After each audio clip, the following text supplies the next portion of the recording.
بسم اللہ الرحمن الرحیم۔ ملک الموت نے بارگاہ رب العزت میں عرض کی، اے مولا کریم، میں نے کروڑوں لوگوں کی جانیں قبض کی ہیں، مگر 2 جانیں ایسی ہیں جنہیں قبض کرتے وقت مجھے بڑا ہی صدمہ اور افسوس ہوا ہے۔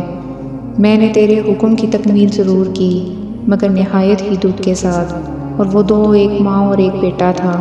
واقعہ کچھ اس طرح سے ہے کہ ایک جہاز غرق ہو گیا تھا، اور ایک عورت اپنے شیرخوار بچے کے ساتھ ایک تختے کا سہارا لینے میں کامیاب ہو گئی۔ تختہ دریا میں بہہ رہا تھا اور ماں اور بیٹا اس پر سوار تھے۔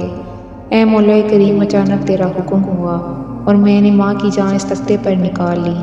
میرے لیے پریشان کن بات یہ تھی کہ ماں مر چکی ہے، اب بچے کا کیا حشر ہوگا۔ بچہ ایک ٹوٹے ہوئے تختے پر سوار ہے اور تختہ ہر آنے والی لہروں سے ٹکرا رہا ہے، جو کسی بھی وقت تیز لہر کی زد میں آ کر الٹ سکتا ہے۔ بچے کے لیے نہ خوراک کا انتظام ہے، نہ کسی نگراں کا بندوبست ہے۔ دریا کے کنارے دھوبی کپڑے دھو رہے تھے۔ اچانک ان کی نظر اس بچے پر پڑی تو تختے کو کھینچ کر لائے۔ وہ سب بڑے حیران ہوئے کہ ماں مر چکی ہے، بچہ بے یار و مددگار تختے پر زندہ سلامت موجود ہے۔ وہ لوگ اس بچے کو اپنے سردار کے پاس لے گئے۔ سردار بیچارہ بے اولاد تھا۔ سردار خوبصورت بچہ دیکھ کر اس پر اس کا دل آ گیا، اور سردار نے بچے کو اپنی نگرانی میں لے کر اسے بیٹا بنا لیا۔ یہ بچہ 8-9 سال کی عمر کا تھا کہ اپنے ساتھی بچوں کے ساتھ کھیل رہا تھا۔ اتنے میں بادشاہ وقت کی سواری کی آمد کا شور سن کر سب لوگ ادھر ادھر بھاگ گئے، مگر یہ بچہ سڑک پر اکیلا کھڑا رہا۔ بادشاہ کی سواری گزر گئی، اس کے پیچھے اس کا عملہ پیدل آ رہا تھا۔ ان میں سے ایک سپاہی کو رستے میں اسے سرمے کی ایک پڑیا ملی۔ اتفاق سے اس کی نظر بہت کمزور تھی اور سرمے کی اسے بہت ضرورت تھی، لہٰذا اس نے وہ سرما بحفاظت اپنے پاس رکھ لیا۔ آنکھوں میں لگانے سے پہلے اسے خیال آیا کہ یہ سرما تکلیف نہ پہنچائے، لگانے سے پہلے کسی دوسرے شخص پر آزما لینا چاہیے۔ قریب ہی وہ بچہ کھڑا تھا، اس نے اس بچے پر آزمانا چاہا۔ بچے نے سرما اپنی آنکھوں میں لگا لیا، مگر جوں ہی سرما اس نے لگایا، اسے زمین کی تہہ میں موجود چیزیں بھی نظر آنے لگیں۔ اس نے دیکھا کہ زمین کے اندر بہت سے خزانے پوشیدہ ہیں۔ بچہ ہوشیار تھا، اس نے چیخنا چلانا شروع کر دیا کہ سرما لگانے کی وجہ سے میری آنکھوں میں سخت تکلیف ہو گئی ہے۔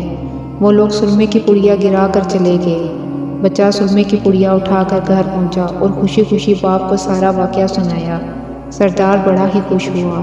باپ نے کہا، ہمارے پاس آدمی بھی ہیں اور گدھے بھی ہیں، تم سرما لگاؤ، ہم تمہارے ساتھ چلتے ہیں، جہاں کہیں خزانہ پاؤ ہمیں بتاؤ، ہم نکال لیں گے۔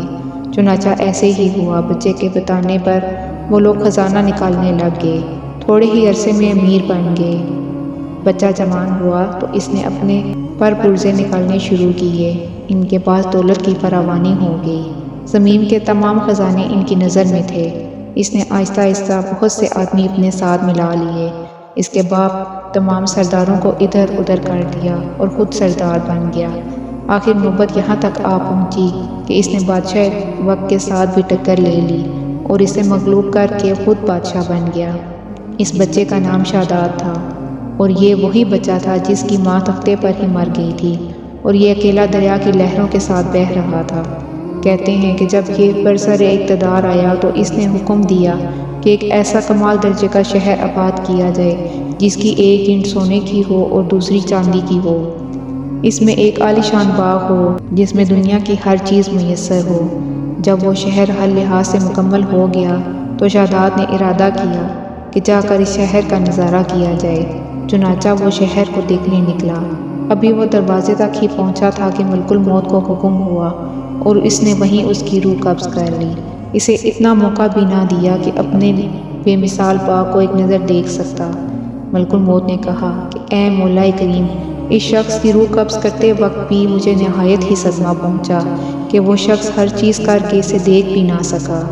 اللہ تعالیٰ نے فرمایا، یہ وہی بچہ ہے جس کی ماں تختے پر مر گئی تھی اور اس پر تجھے ترس آیا تھا۔ اس بچے نے بڑے ہو کر نافرمانی کی، خدا کے حکم سے بغاوت کی اور سرکشی اختیار کر لی، مگر ہم نے اسے خود ساختہ جنت میں قدم رکھنے کی مہلت بھی نہ دی اور اسے باہر ہی ہلاک کر دیا۔ اسی جنت کے بارے میں مشہور ہے کہ وہ دنیا میں موجود ہے مگر سب کی نظروں سے اوجھل ہے۔ امیر معاویہ رضی اللہ عنہ کے زمانے میں ایک صحابی رضی اللہ تعالیٰ عنہ کا اونٹ گم ہو گیا، تو وہ اونٹ کی تلاش میں کہیں اس علاقے میں جا پہنچے تو اللہ تعالیٰ نے اسے وہ سب کچھ دکھلا دیا۔ وہ صحابی وہاں کی کوئی نشانی بھی ساتھ لایا تھا۔ اس صحابی نے یہ واقعہ امیر معاویہ رضی اللہ تعالیٰ عنہ کے پاس بیان کیا۔ انہوں نے اس جگہ کو کافی تلاش کرایا مگر کسی کو بھی وہ جنت نہ ملی، اور اسے اللہ تعالیٰ نے ہمیشہ ہمیشہ کے لیے پوشیدہ کر دیا۔